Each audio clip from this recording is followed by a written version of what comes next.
Hi students. So NEET exam కోసం సీరియస్‌గా prepare అవుతున్నారా? ఒకవేళ మీకు గవర్నమెంట్ ఎంబీబీఎస్ సీట్ రాలేదు అంటే నెక్స్ట్ ఆప్షన్ ఏంటి అనేది ఈ వీడియోలో డిస్కస్ చేద్దాము. చాలా మందికి ఎంబీబీఎస్ చేయడం అనేది ఒక డ్రీమ్ అన్నమాట. సో ఇలాంటి డ్రీమ్‌ని అచీవ్ చేయడం కోసం మనకు కాంపిటీషన్ చాలా ఎక్కువగా ఉంది. అంటే మనకు 1.3 లాక్ ఎంబీబీఎస్ సీట్స్ ఉన్నాయి. కానీ కాంపిటీషన్ ఎంత ఉంది? 22.5 లాక్స్ స్టూడెంట్స్ కంపీట్ అవుతున్నారు. మరి ఇంత కాంపిటీషన్ ఉన్నప్పుడు కొంతమంది స్టూడెంట్స్‌కి ఎంబీబీఎస్ గవర్నమెంట్ సీట్ రాకపోవచ్చు. అలాంటి సందర్భాల్లో చాలా మంది స్టూడెంట్స్ ఫారిన్‌లో చదువుదామా అనేసి ఆలోచిస్తూ ఉంటారు. ప్రైవేట్ ఎంబీబీఎస్ చేద్దామా అనేసి కూడా ఆలోచిస్తూ ఉంటారు. ఒకవేళ మీకు ప్రైవేట్ ఎంబీబీఎస్ కూడా రాలేదు అంటే అబ్రాడ్‌లో ఎంబీబీఎస్ చేయడం కంటే కూడా ఒక మంచి ఆప్షన్ ఏంటి అంటే డీమ్డ్ యూనివర్సిటీస్‌లో ఎంబీబీఎస్ చేయడం. సో మన ఇండియాలో 59 డీమ్డ్ యూనివర్సిటీస్ ఎంబీబీఎస్‌ని ప్రొవైడ్ చేస్తున్నాయి. సో మనం ఇండియాలో ఎంబీబీఎస్‌ని 3 రకాల కేటగిరీస్‌గా డివైడ్ చేయొచ్చన్నమాట. ఒకటి MBBS in government colleges. Government colleges అంటే ఇవి స్టేట్ గవర్నమెంట్ కాలేజెస్ అన్నా కావచ్చు, సెంట్రల్ గవర్నమెంట్ కాలేజెస్ అన్నా కావచ్చు. ఈ కాలేజెస్‌లో ఫీ అనేది చాలా తక్కువగా ఉంటుంది. చాలా అఫోర్డబుల్‌గా ఉంటుంది. కాకపోతే గవర్నమెంట్ కాలేజెస్‌లో సీట్స్ చాలా తక్కువగా ఉంటాయి. తక్కువగా ఉండడం వల్ల కాంపిటీషన్ అనేది చాలా ఎక్కువగా ఉంటుంది. సో నెక్స్ట్ కేటగిరీ ఏంటి అంటే ప్రైవేట్ కాలేజెస్. మనకు ఆంధ్రప్రదేశ్‌లో అయితే doctor NTR university of health sciences వాళ్ళు ఈ కౌన్సిలింగ్ ప్రాసెస్‌ని కండక్ట్ చేస్తారనమాట. అదే తెలంగాణలో అయితే Kaloji Narayana Rao university of health sciences వాళ్ళు చేస్తారనమాట. సో ఈ రెండు కాకుండా ఇంకొక ఆల్టర్నేటివ్ ఆప్షన్ ఉంది. అదేంటి అంటే డీమ్డ్ యూనివర్సిటీస్ అన్నమాట. అసలు డీమ్డ్ యూనివర్సిటీస్ అంటే ఏంటి అంటే ఇవి యూజీసీ ద్వారా అప్రూవల్ పొందినటువంటి ఇన్స్టిట్యూషన్సే. కాకపోతే వీటిలో మనకు ఫీ స్ట్రక్చర్ అనేది చాలా హైగా ఉంటుంది. At the same time world class లెవెల్లో ఫెసిలిటీస్ అనేవి ఉంటాయన్నమాట. అంటే బేసిక్గా ఇక్కడ ఎటువంటి రిజర్వేషన్ ఉండదు.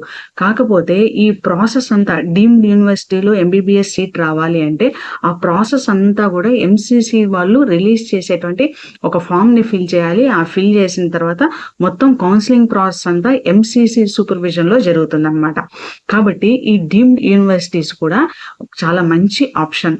సో ఫారిన్ లో వెళ్ళి ఎంబీబీఎస్ చేయడం కంటే కూడా ఈ డీమ్డ్ యూనివర్సిటీలో ఎంబీబీఎస్ చేయడం అనేది చాలా ప్రిఫరబుల్. ఎందుకంటే మీరు ఫారిన్ లో చదివినా కూడా మీరు మళ్ళీ ఇండియాలో మీరు ప్రాక్టీస్ చేయాలి అంటే మళ్ళీ అక్కడ ఒక ఎగ్జామ్ అనేది మీరు క్లియర్ చేయాల్సి ఉంటుంది అనమాట. గవర్నమెంట్ కాలేజెస్ లో ఎంబీబీఎస్ సీట్స్ చాలా తక్కువగా ఉంటాయి. హై కాంపిటీషన్ ఉంటుంది. ప్రైవేట్ కాలేజెస్ లో హై ఫీ ఉంటుంది. డీమ్డ్ యూనివర్సిటీలో కూడా హై ఫీ ఉంటుంది. కాకపోతే ఏంటి అంటే ప్రైవేట్ కాలేజెస్ లో బాండ్స్ అనేది కొద్దిగా ఇబ్బందికరంగా ఉంటుంది అనమాట.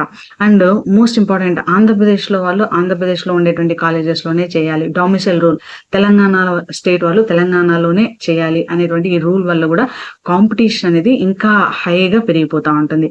సో ఫారిన్ లో మనము ఫర్ ఎగ్జాంపుల్ చాలా మంది రష్యాలో వెళ్ళి ఎంబీబీఎస్ చేయాలి అనుకుంటూ ఉంటారు.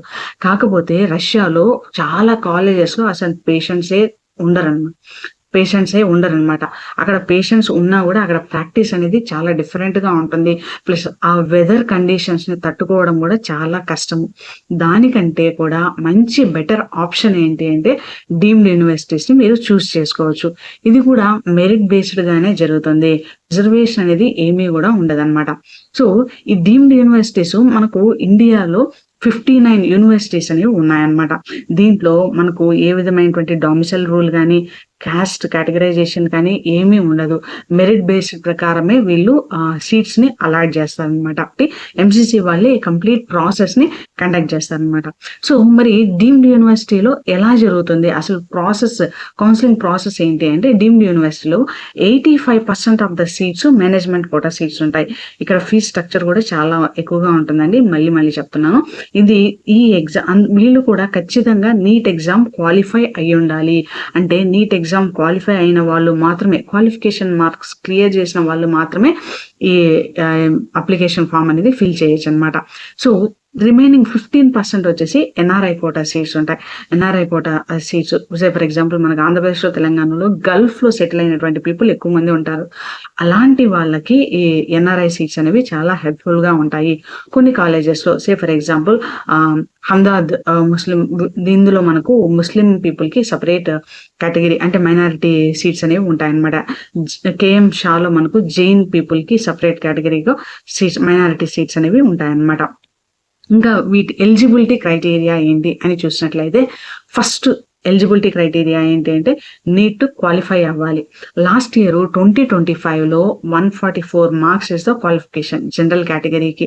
అదే ఎస్సీ ఎస్టీ ఓబీసీ వాళ్ళకైతే 113 నుంచి 116 మార్క్స్ మధ్యలో క్వాలిఫికేషన్ అనేది ఇచ్చారనమాట.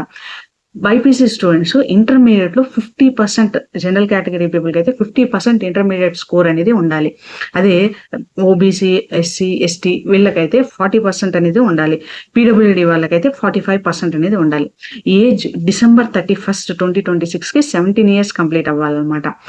ఖచ్చితంగా వీళ్ళు నీట్ అనేది క్వాలిఫై అయి ఉండాలి. సో ఈ కండిషన్స్ తో మీరు ఫుల్ఫిల్ చేసినట్లయితే మీరు డీమ్డ్ యూనివర్సిటీకి అప్లై చేసుకోవచ్చు అనమాట. లాస్ట్ ఇయర్ కంటే కట్ ఆఫ్ పెరగచ్చు లేదా తగ్గచ్చు. ఇది దేని మీద ఆధారపడుతుంది? నీట్ ఎగ్జామ్ పేపర్ యొక్క టఫ్నెస్ మీద ఆధారపడుతుంది. ఇప్పుడు మోస్ట్ ఇంపార్టెంట్, నేను ఇందాక నుంచి ఎంఫసైజ్ చేస్తూనే ఉన్నాను, ఫీ స్ట్రక్చర్ అనేది ఎక్కువగా ఉంటుంది అనేసి. అంటే ఈ ఫీ స్ట్రక్చర్ అనేది ప్రతి సంవత్సరం మారుతూ ఉంటుంది, ఇయర్ బై ఇయర్ మారుతూ ఉంటుంది. నేను ఇక్కడ లాస్ట్ ఇయర్ ఫీ స్ట్రక్చర్ గురించి బేస్ చేసుకునేసి ఇక్కడ ఇస్తున్నాను. ఫస్ట్ లో బడ్జెట్ అంటే మినిమం ఎంత అంటే 12 lakhs to 16 lakh per year.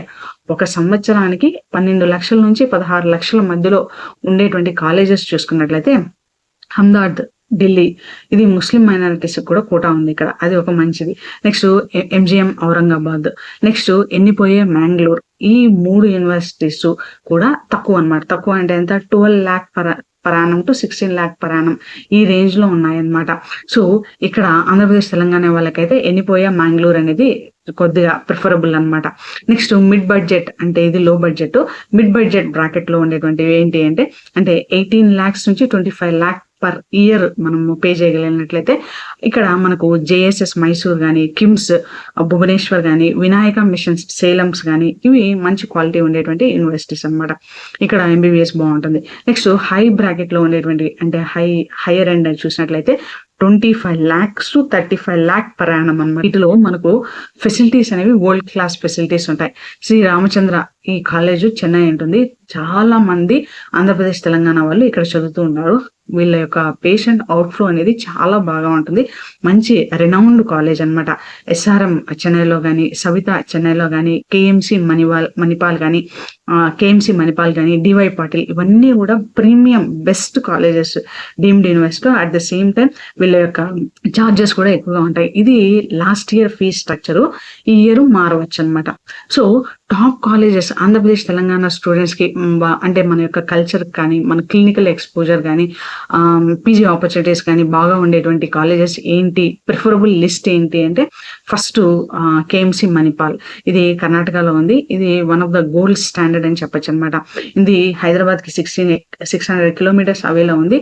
Patients outflow అనేది చాలా బాగా ఉంటుంది, అంటే వెల్ ఆర్గనైజ్డ్ ఇన్స్టిట్యూషన్ అనమాట. నెక్స్ట్ శ్రీ రామచంద్ర ఇన్స్టిట్యూట్, ఇది కూడా చెన్నైలో ఉంది. ఇది ఆంధ్రప్రదేశ్ అండ్ తెలంగాణ వాళ్ళకి ఒక మంచి బెస్ట్ కాలేజ్ అని చెప్పొచ్చు. క్లినికల్ ఎక్స్పోజర్ అనేది వండర్ఫుల్ గా ఉంటుంది. పేషెంట్స్ ప్రతి రోజు ఎంతమంది పేషెంట్స్ వస్తారంటే అంతమంది పేషెంట్ అవుట్ఫ్లో అనేది ఉంటుంది. ఎక్స్ప్రిత స్కూల్ ఆఫ్ మెడిసిన్, ఇది కొచ్చి కేరళలో ఉంది. ఇందులో ఏఎస్ఎస్ మెడికల్ కాలేజ్ మైసూర్ కర్ణాటకలో ఉందన్నమాట. ఇది కూడా next Yenepoya medical college Mangalore Karnataka, ఇవి టాప్ ప్రియారిటీ డీమ్డ్ కాలేజెస్ అన్నమాట ఎంబీబీఎస్ కోసం. సో మరి ప్రొసీజర్ ఏంటి అంటే వన్స్ మీరు నీట్ ఎగ్జామ్ రాసి మీరు క్వాలిఫై అయిన తర్వాత ఎంసీసీ వాళ్ళు డీమ్డ్ యూనివర్సిటీ కోసమే సపరేట్ గా అప్లికేషన్ ఫామ్ ని రిలీజ్ చేస్తారు. సో అక్కడ మీరు అప్లికేషన్ ఫామ్ ఫిల్ చేయాలి. ఒకే ఒక అప్లికేషన్ 59 యూనివర్సిటీస్ కి మనకు అప్రాక్సిమేట్లీ 12,600 సీట్స్ ఉన్నాయన్నమాట. ఇందులో రిజిస్ట్రేషన్ ఫామ్ ఫిల్ చేయాలి. తర్వాత చాయిస్ ఫిల్లింగ్ అనేది మీరు కంప్లీట్ చేయాలి. దీనికి 5,000 రూపీస్ నాన్ రీఫండబుల్ ఫీ అనేది పే చేయాలి ఫస్ట్ రౌండ్ లో. సెకండ్ రౌండ్ లో మనం ఏం చేయాలి అంటే ఇక్కడ నుంచి స్ట్రిక్ట్ రూల్స్ ఉంటాయి. మీరు 2 lakh రూపీస్ అనేది మీరు అమౌంట్ సెక్యూరిటీ డిపాజిట్ కూడా కట్టాలి. ఒకవేళ మీకు సెకండ్ రౌండ్ లో సీట్ వచ్చినా మీరు కాలేజ్ లో జాయిన్ అవ్వలేదు అంటే మీరు కట్టినటువంటి 2 లక్షల రూపాయలు కోల్పోతారు. సీట్స్ అనేవి వేకెంట్ గా ఉంటే next third round, next final stray vacancy round వరకు వెళ్తుంది. లాస్ట్ ఇయర్ జస్ట్ ఒక 3 seats కోసం స్టే వేకెన్సీ రౌండ్ ని కండక్ట్ చేశారనమాట. ఫస్ట్ ఆఫ్ ఆల్ ఎవరైనా సరే డీమ్డ్ యూనివర్సిటీస్ లో ఎంబీబీఎస్ చేయాలి అంటే ఫస్ట్ మీరు ఏం చెక్ చేసుకోవాలి అంటే మీరు ఖచ్చితంగా కాలేజీకి వెళ్ళి, ఆ కాలేజీలో అసలు స్టాఫ్ ఉన్నారా? టీచింగ్ అనేది బావుందా? పేషెంట్ అవుట్‌ఫ్లో బావుందా? ఎక్స్‌పోజర్ బావుందా? లేదా? అని మీరు ఖచ్చితంగా చెక్ చేసుకోవాలి. మీరు ఒక సంవత్సరానికి 20,00,000 రూపీస్ స్పెండ్ చేస్తున్నారంటే, ఖచ్చితంగా మీరు ఒక్కసారన్నా కాలేజీకి వెళ్లి విజిట్ చేసి, ఈ కాలేజ్ ప్రిఫరబులా? లేదా? అనేది మీరు డిసైడ్ జేసుకోవాలి. ఇది ఫస్ట్ అడ్వైస్ అన్నమాట. సెకండ్ ఏంటి అంటే, పేషెంట్ అవుట్‌ఫ్లోని మీరు అబ్జర్వ్ చేయండి. ఒకవేళ అక్కడ ఆల్రెడీ ఎంబీబీఎస్ చేస్తూ ఉంటారు గదా! ఎవరైనా తెలుగు వాళ్ళు ఎవరైనా ఉన్నట్లయితే వాళ్ళని మాట్లాడిచ్చండి. వాళ్ళతో మాట్లాడి వాళ్ళకి ఇంకా ఏమన్నా హిడెన్ చార్జెస్ ఉన్నాయా? మళ్ళీ అడిషనల్‌గా ఏమన్నా పే చేయాల్సొస్తుందా లేదా? అన్న విషయాలు తెలుసుకోండి. ఒకవేళ నెక్స్ట్ ఏంటి అంటే పీజీ సీట్స్ ఏమన్నా అంటే అక్కడే పీజీ చేయడానికి ఏమన్నా ఉందా? సేమ్ కాలేజ్‌లో చదివితే అక్కడ ఏమన్నా అడిషనల్ అడ్వాంటేజెస్ ఉన్నాయా? లేదా? అనేసి చెక్ చేసుకోండి. నెక్స్ట్ మోస్ట్ ఇంపార్టెంట్ బాండ్ ఉందా? లేదా? అంటే మీరు ఖచ్చితంగా 2 ఇయర్స్ గాని, 1 ఇయర్ గాని సర్వీస్ చేయాలి అనేటువంటి బాండ్ ఉందా? లేదా? అన్న విషయం కూడా మీరు అక్కడ అడిగి కనుక్కోండి. ఇవి చాలా చాలా ఇంపార్టెంటు. అంత అమౌంట్ మీరు ఇన్వెస్ట్ చేస్తున్నప్పుడు ఈ థింగ్స్ అన్నీ గూడా మీరు ముందే తెలిసి పెట్టుకోవాలనమాట. సో, మరి ఏమేం డాక్యుమెంట్స్ కావాలి దీనికోసం? NEET UG admit card, score card కావాలి, 10థ్ క్లాస్ మార్క్ షీట్ కావాలి, ఇంటర్మీడియేట్ మార్క్స్ మెమో కావాలి, పాస్‌పోర్ట్ సైజ్ ఫోటో కాపీస్ ఒక 15 కావాలి. Medical fitness certificate, Aadhaar ID గాని, voter ID valid ID proof అనేది కావాలన్నమాట. క్యాస్ట్ సర్టిఫికేట్ కావాలి. ఒకవేళ ఎన్ఆర్ఐ స్పాన్సర్‌షిప్ అయితే దానికి సంబంధించినటువంటి డాక్యుమెంట్స్ కావాలన్నమాట. సో, డీమ్డ్ యూనివర్సిటీస్ మన ఇండియాలో 59 ఉన్నాయి. ఇందులో మనకు సీట్స్ 12,600 సీట్స్ ఉన్నాయి. Purely based upon merit based అనే ఇస్తారు. అంటే మీరు మినిమమ్ నీట్ క్వాలిఫైయింగ్ మార్క్స్ అనేది క్రాస్ చేయాలన్నమాట. పేరెంట్స్ అయితే ఖచ్చితంగా 2,00,000 రూపీస్ సెక్యూరిటీ డిపాజిట్‌ని ముందే బ్యాంక్ అకౌంట్‌లో పెట్టుకోవాలన్నమాట. సో, మన ఛానెల్‌లో బైపీసీ స్ట్రీమ్‌కి సంబంధించినటువంటి అన్ని అప్డేట్స్ వస్తూ ఉంటాయండి. ఈ ఇన్ఫర్మేషన్ మీకు హెల్ప్ అయితే వీడియోని లైక్ చేయండి. మీ ఫ్రెండ్స్‌కి కూడా షేర్ చేయండి. ఛానెల్‌కి సబ్స్క్రైబ్ చేసుకోండి. I wish you all the success.